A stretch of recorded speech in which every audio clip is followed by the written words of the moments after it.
आप good afternoon. आप हिंदी में साक्षात्कार चाहेंगे या अंग्रेजी में? सर हिंदी में। हिंदी में। आपने जो है करीब 5 वर्ष की सेवा उत्तर प्रदेश पुलिस में दी है। किस पद पर कार्यरत हैं? सर मैं कांस्टेबल। फिर से बोलें। सर कांस्टेबल आरक्षी पद। नहीं समझ पा रहे हैं। आरक्षी कांस्टेबल। आरक्षी, अच्छा अच्छा अच्छा। अब आप उससे जो है इसमें क्यों आना चाहते हैं?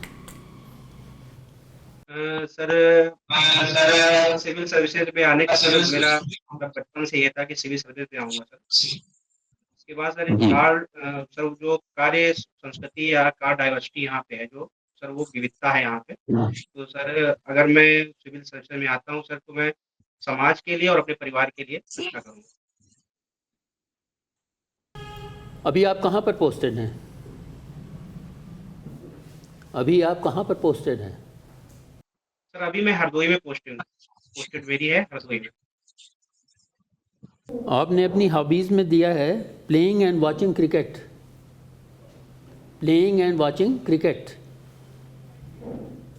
ये आपकी हॉबी नए पद के लिए, यूपीएससी के लिए किस प्रकार से जो है फ़ायदेमंद होगी आपके लिए और देश हित के लिए? सर सबसे पहले ये है सर कि जो क्रिकेट है सर वो टीम भावना पे आधारित होती है। हम एक टीम के उससे खेलते हैं जिसमें टीम भावना आती है। दूसरी चीज सर क्रिकेट हमें लीडरशिप कैरेक्टर देता है, जिससे हम नेतृत्वशील हो सके। सर तीसरी चीज ये है कि हमें हार जीत एक ही समय में सिखाती है कि हारने पे हमें पीछे नहीं हटना है और जीतने में आगे की तैयारी अच्छे से करनी है। 2023 में क्रिकेट के क्षेत्र में भारत के लिए जो सबसे शॉकिंग न्यूज़ थी वो क्या थी? सर जैसा कि मतलब पता है सर 2023 में वर्ल्ड कप था, तो सर हम लीग मैच में सभी मैच जीते लेकिन फाइनल में जाके हम हार गए। तो इंडिया टीम के लिए वो शॉकिंग। ऐसा क्यों हुआ? सर क्रिकेट अनिश्चितताओं का गेम है सर, हमें पता है। हमें लगता है कि कहीं ना कहीं वो दिन हमारे पक्ष में नहीं था, इसलिए सर हमारे। अभी साउथ अफ्रीका में 2 दिन में जो है सभी मैचेस ख़त्म हो गए, उसका क्या रीज़न था? सर उसका रीजन सब पहले ये बताया है कि ये मतलब पहले दिन बैटिंग पिच होगी, लेकिन दुर्भाग्य से सर 23 विकेट पहले ही दिन गिर गए। तो एक ये है कि मैच सर फास्ट बॉलर के पक्ष में गया। तो कहीं ना कहीं सर पिच और कंडीशन ऐसी थी जिससे 2 दिन मैच ही चल पाया। ग्रेजुएशन में आपके कौन सब्जेक्ट्स थे? सर मेरा मिडिवल एंड मॉडर्न हिस्ट्री और public administration. Public administration and medieval and modern history, 2 subjects. तीसरा भी रहा होगा? सर तीसरा मेरा पॉलिटिकल साइंस था, मैंने लास्ट ईयर में उसको छोड़ दिया।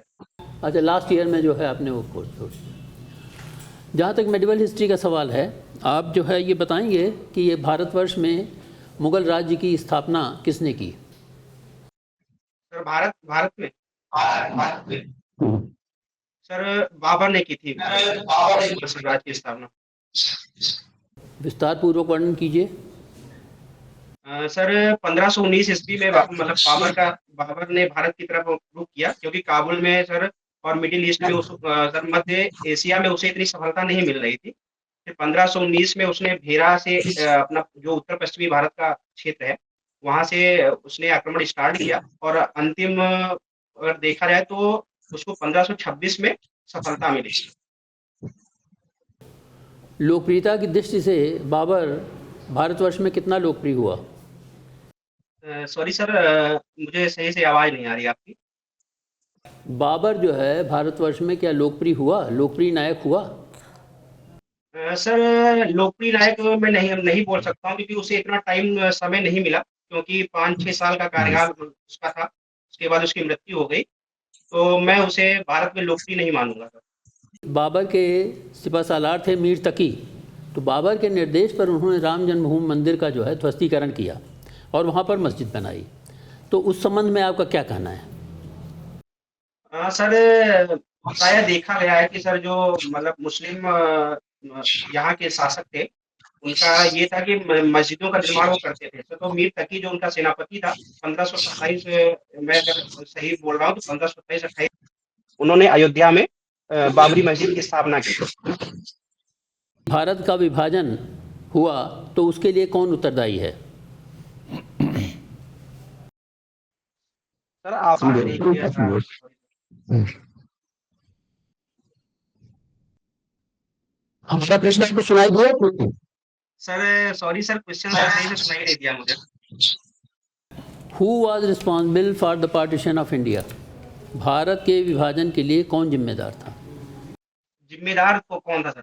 सर मुझे लगता है कि सर किसी एक को जिम्मेदार कहना सही नहीं होगा।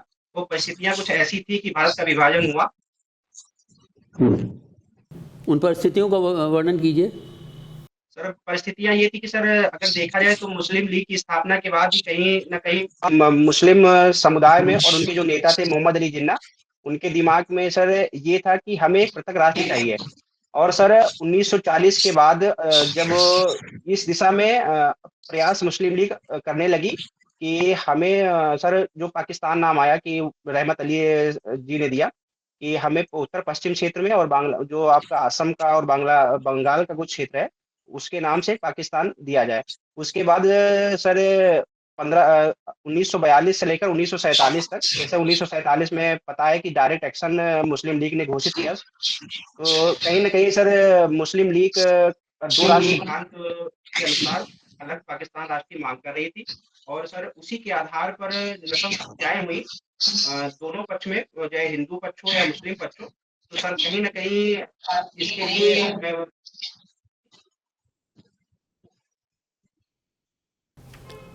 द्विराष्ट्रवाद को आप सफल प्रयास मानते हैं? कि द्विराष्ट्र को जो है कि आप सफल प्रयोग मानते हैं? एक भारत हो गया, एक पाकिस्तान हो गया, क्या ये सफल प्रयोग था? नहीं सर, मुझे नहीं लगता कि सर ये क्या विसंगति है इसमें? सर ये था कि सर क्या सर क्वेश्चन रिपीट करिए सर प्लीज सर। हमने ये कहा कि जो आपने कहा ना कि द्विराष्ट्र का सिद्धांत है इसमें लागू हुआ, तो द्विराष्ट्र के हिसाब से दो देश हो गए, हिंदुस्तान हो गया, पाकिस्तान हो गया, क्या ये सफल प्रयोग था? सर मुझे नहीं लगता कि ये सफल प्रोजेक्ट था, क्योंकि सर जब बंटवारा हुआ तो बहुत से जो उत्तर पश्चिमी क्षेत्र के थे, या मुस्लिम हो, चाहे भारतीय समुदाय, सिख समुदाय या हिंदू समुदाय के लोग हो, नस्ल हत्याएं हुई सर। तो मुझे नहीं लगता कि ये पूरी तरह से सफल था। द्विराष्ट्र के स्थान पर क्या त्रिराष्ट्र हुआ कि नहीं? द्विराष्ट्र के स्थान पर त्रिराष्ट्र हुआ? सर कहा जा सकता है सर 1971 के बाद जब बांग्लादेश सर नया देश बना तो सर देखा जाए तो हुआ सर। तो जो ये सिद्धांत धर्म का रखा गया था, क्या वो धर्म का सिद्धांत जो है कायम रहा ये पार्टीशन में? नहीं सर, पूरी तरह से नहीं कायम रहा सर। बंटवारा तो धर्म के आधार पर हुआ था ना, तो धर्म के आधार पर अगर बंटवारा हुआ था तो पाकिस्तान से अलग नहीं होना चाहिए था बांग्लादेश को। द्विराष्ट्र सिद्धांत को कांग्रेस ने नहीं माना था। ठीक है। अकबर महान क्यों कहा जाता? अकबर की महानता के क्या कारण था? अकबर की महानता के देखा जाए तो अबुल फजल ने उनके बारे में अपनी किताब में लिखा है कि अकबर एक महान शासक थे। सर मैं दो तीन चीजें मैं बताना चाहूंगा। सबसे पहला ये था कि सरदम संभाव की उनकी जो नीति थी, एक वो। दूसरी चीज सर उन्होंने जो हिंदू और मुस्लिम धर्म को साथ साथ लेके चले सर, उसके लिए बोलूंगा कि अकबर एक महाशासक थे। तीसरी चीज सर ये कि उन्होंने राजनीति में, प्रशासन में और सर सामाजिक व्यवस्था में भी परिवर्तन किए, मूलचूल परिवर्तन किए। तो कहीं ना कहीं मैं इस आधार पर मैं अकबर को महान शासक मानूंगा। अशोक महान भी हैं और सिकंदर महान भी हैं, तो इनमें क्या डिफरेंस है? महानता तीनों की अलग अलग है। अशोक शांतिप्रिय हैं, अकबर योद्धा रहे और सिकंदर भी योद्धा थे। तो ये महानता का कौन सा गुण है जो कॉमन है? सर आप सॉरी सर, आपकी आवाज सही क्लियर नहीं आ रही है। महानता के ऐसे कौन से गुण हैं जो तीनों में कॉमन है, सिकंदर में, अशोक में और अकबर में? सर देखा जाए तो सर तीनों में सर कॉमन सर मैं नहीं सोच पा रहा हूँ, लेकिन ये है कि सर तीनों कहीं ना कहीं जो उनकी महत्वाकांक्षा सर थी वो सर मुझे कॉमन लग रहा है तीनों में।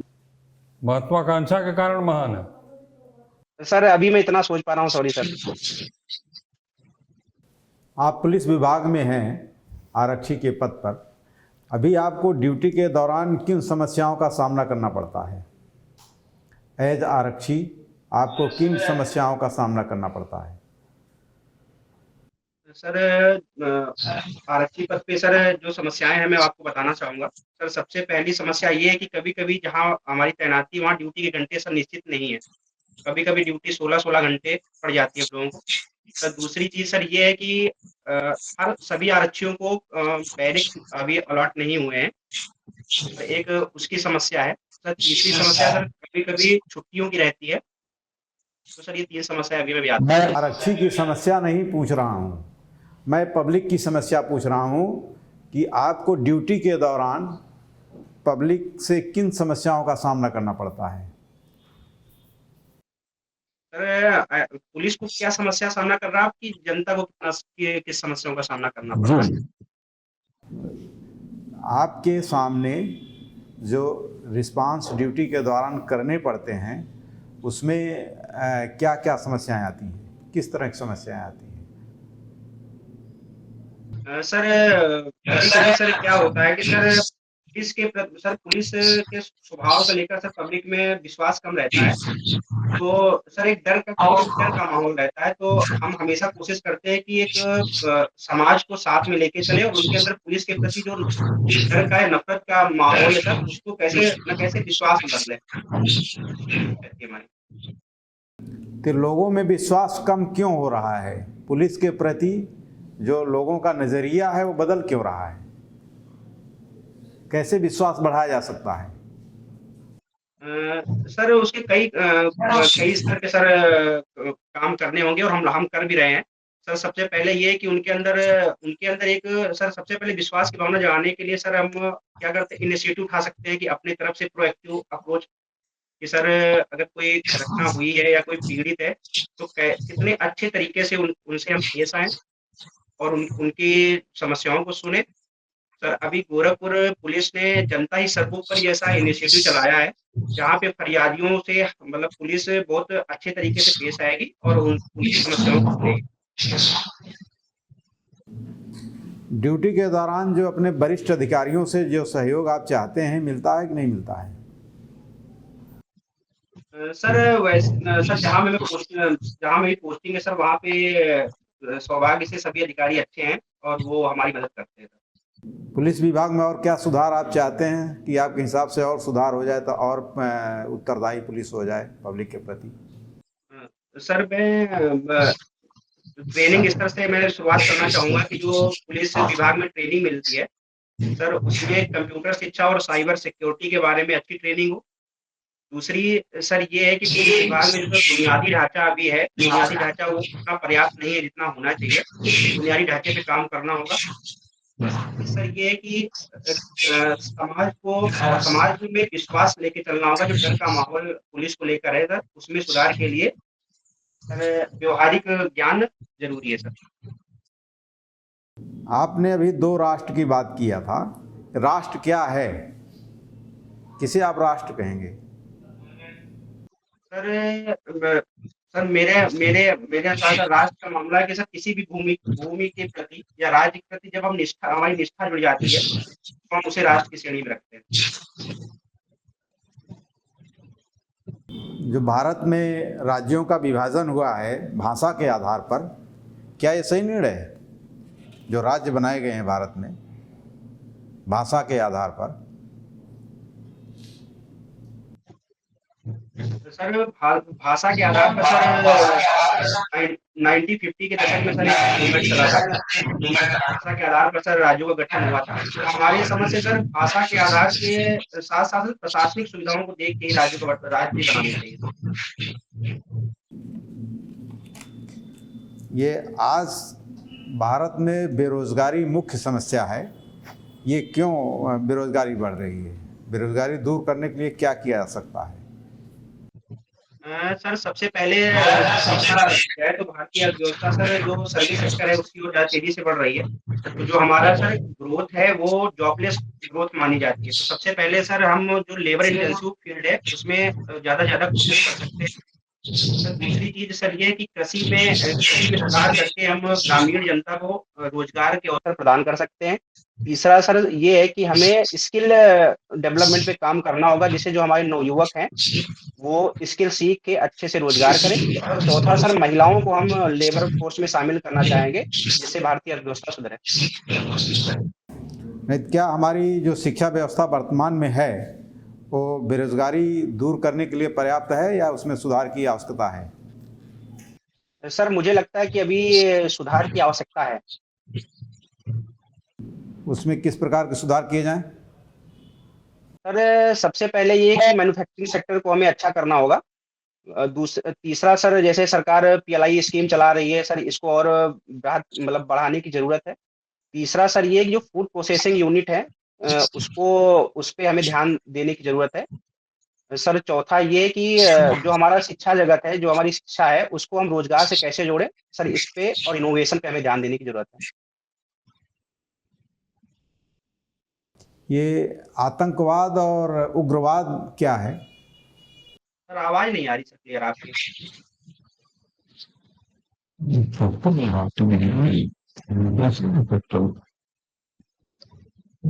तो वृत्ति क्या है, वृत्ति कौन है?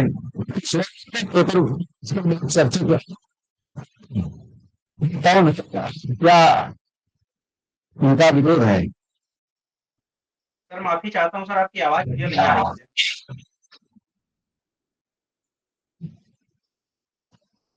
इसलिए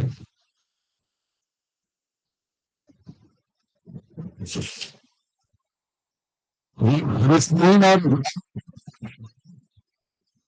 क्यों हो रहा है? फिलिस्तीन और फिलिस्तीन क्यों चल रहा है? रूस और यूक्रेन सब पूछ रहे हैं क्या?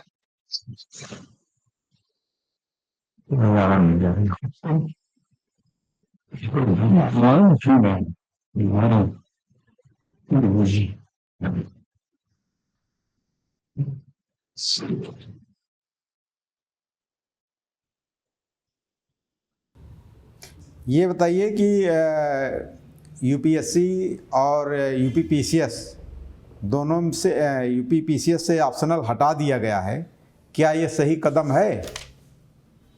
सर मुझे लगता है कि ये सही पक्ष है। अगर यूपीपीसीएस से ऑप्शन हटा दिया गया है तो ये यूपीएससी की तैयारी करने वाले के लिए दिक्कत नहीं होगी? यूपीएससी का अलग पैटर्न है और पीसीएस का अलग पैटर्न है, दोनों पैटर्न पे तैयारी करना डिफर नहीं करेगा? सर थोड़ी ज़्यादा मेहनत करनी पड़ेगी क्योंकि सर यूपीपीएससी की अपनी कुछ समस्याएं थी जैसे ऑप्शन को लेकर सर थी। तो हमें लगता है कि जो यूपी स्पेशल जोड़ा गया है क्योंकि हम उत्तर प्रदेश प्रशासनिक सेवा में आना चाहते हैं तो हमें लगता है कि सर यूपी जो स्पेशल पेपर बना जोड़े गए हैं सर वो बहुत जरूरी थे यूपी के नज़रिए से। रही बात सर यूपीएससी की तो अगर सर कोई कैंडिडेट दोनों की तैयारी कर रहा है तो उसे थोड़ी ज़्यादा मेहनत करनी पड़ेगी। बाकी सर यूपीएससी और यूपीपीएससी नीलम के सर दोनों क्लियर हो सकते हैं। आजकल जो है भ्रष्टाचार की काफ़ी शिकायतें हैं। एज प्रशासक आप भ्रष्टाचार को रोकने के लिए क्या कदम उठाएंगे?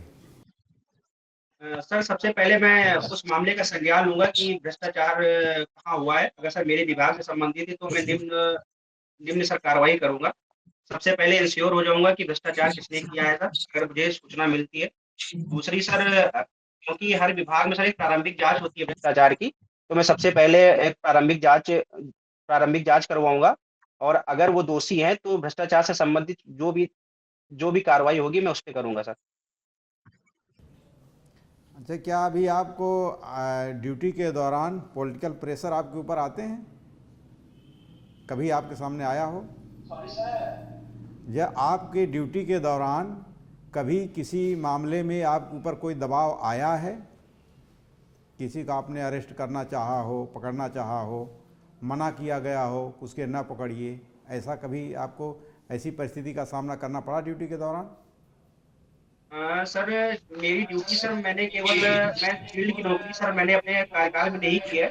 मैंने ऑफिस ड्यूटी किया सर। मुझे इतनी जानकारी इस संबंध में नहीं है, मैं माफी चाहता हूँ सर। ठीक है, थैंक यू। देखिए, अब ये चाहे कम्युनिकेशन गैप समझिए या कुछ भी हो, लेकिन ये है कि बहुत से प्रश्नों का सटीक उत्तर आप नहीं दे पाए। उसमें एक तो यही था कि जो है पुलिस की सर्विस छोड़ करके आप इस प्रशासन में क्यों आना चाहते हैं। आना मतलब ये प्रयास अच्छा है, लेकिन प्रयास के पीछे कारण क्या है ये आप बताना जो है बताने में पूरी तरह से समर्थ नहीं रहे। दूसरा ये है कि जो ऑनलाइन कम्युनिकेशन है उसमें कुछ दो शब्द दिखाई दे रहे हैं। अगर आप सामने आमने बैठ करके बात करते तो शायद आपकी परफॉर्मेंस और अच्छी होती, लेकिन वो बार बार ये हो रहा है ना कि जो है सुन नहीं रहे हैं, इधर से कम्युनिकेट हो रहा है, हम लोग भी कभी कभी नहीं सुन रहे हैं। तो ये जो है एक बाधक तत्व है एक अच्छे वार्तालाप के लिए। तो खैर आप जब परीक्षा में अपीयर होंगे तब तो उस समय वो बात नहीं रहेगी, लेकिन अभी जो है ये एक तत्व है जिसका कि जो है निदान खोजा जाना चाहिए था। तीसरा ये है कि आपके जो भी उत्तर हैं बहुत तार्किक नहीं हैं, गुथे हुए नहीं हैं। जो कुछ भी कहिए बिल्कुल गुथा हुआ हो, बहुत ज़्यादा विस्तार ना हो। और अगर आप गुथे हुए जो है उत्तर देंगे सोच समझ करके तो जो है अच्छा रहेगा। बाकी है आप में कॉन्फिडेंस है, उसकी हम लोग आलोचना नहीं करते हैं, लेकिन जो है कम्युनिकेशन में थोड़ी जो है दिक्कत हो रही है, या तो हमारी तरफ से या आपकी तरफ से। इसको जो है सुधारने की कोशिश करिएगा, ठीक है। और क्या जो है पुलिस विभाग में आप एक आरक्षी के पद पर हैं, ऐसा नहीं कि आप विभाग छोड़कर जा रहे हैं। हो सकता है आपका चयन डिप्टी एसपी के पद पर हो, तो विभाग तो वही रहेगा, विभाग नहीं चेंज होगा। आप अभी छोटे से पद पर हैं, आरक्षी के पद पर हैं, आप राजपत्रित पद पर जाएंगे, प्रशासन में किसी भी पद पे जाएंगे, बड़े पद पर जाएंगे। अभी आप बहुत छोटे पद पर हैं, ठीक है। ये हर व्यक्ति की महत्वाकांक्षा होती है, व्यक्तिगत महत्वाकांक्षा होती है आगे बढ़ने की। तो आप आगे बढ़ने के लिए प्रयास सतत कर रहे हैं। और जो राष्ट्रवाद है, राष्ट्रवाद पर बहुत क्लियर व्यू रखिए।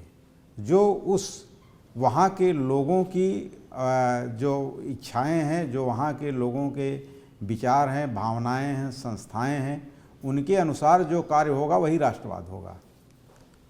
दूसरा कोई बाहर से आकर उनके ऊपर कोई विचार, कोई भावनाएं, कोई प्रथाएं थोपता है तो वह राष्ट्रवाद नहीं होगा। ये बहुत क्लियर कट है। और भ्रष्टाचार हमारे देश की एक बड़ी समस्या है। इस पर आपको ड्यूटी के दौरान कई बार समस्याओं का सामना करना पड़ेगा, काफ़ी दबाव आएंगे। अभी आपने कहा कि आप ऑफिस में काम कर रहे हैं, ऑफिस में भी ऐसा नहीं है, कहीं न कहीं किसी न किसी लेवल पर दबाव आते रहते हैं। अगर आप FIR सेक्शन में होंगे तो भी वहाँ पर धारा बदलने के लिए दबाव बनते होंगे। थानों में तो हर लेवल पर लगातार प्रेशर बनता रहता है, दबाव बनता रहता है, चाहे ऑफिस हो चाहे फील्ड वर्क हो। तो वहाँ पर आपको जो है उसको हैंडल करने के लिए जिस लेवल पर आपके ऊपर दबाव आएंगे उनसे कम्युनिकेशन गैप नहीं रखना है, बल्कि प्रॉपर समुचित बातचीत करके उनको दबाव डालने वालों पर इस बात का आपको उन्हें समझाना होगा कि इससे जो है शासन प्रशासन की छवि खराब हो रही है, और इससे उनकी भी जो सिफारिश आपसे की जा रही है, न केवल शासन प्रशासन की, उनकी व्यक्तिगत छवि भी खराब हो रही है। इसलिए आपको उनसे बातचीत करके इसको अपने हिसाब से हैंडल करना होगा। बाकी ठीक है। करंट अफेयर्स बहुत ठीक से पढ़िए अभी, और पेपर रेगुलर पढ़िए। किस डेट को है आपका इंटरव्यू? आपका इंटरव्यू किस डेट को है? 12 तारीख को है। तो इधर भी जो भी घटनाएं हैं उसको नियमित रूप से उसका पढ़ते रहिए, उसका विश्लेषण करते रहिए, पढ़ के जाइए। Thank you.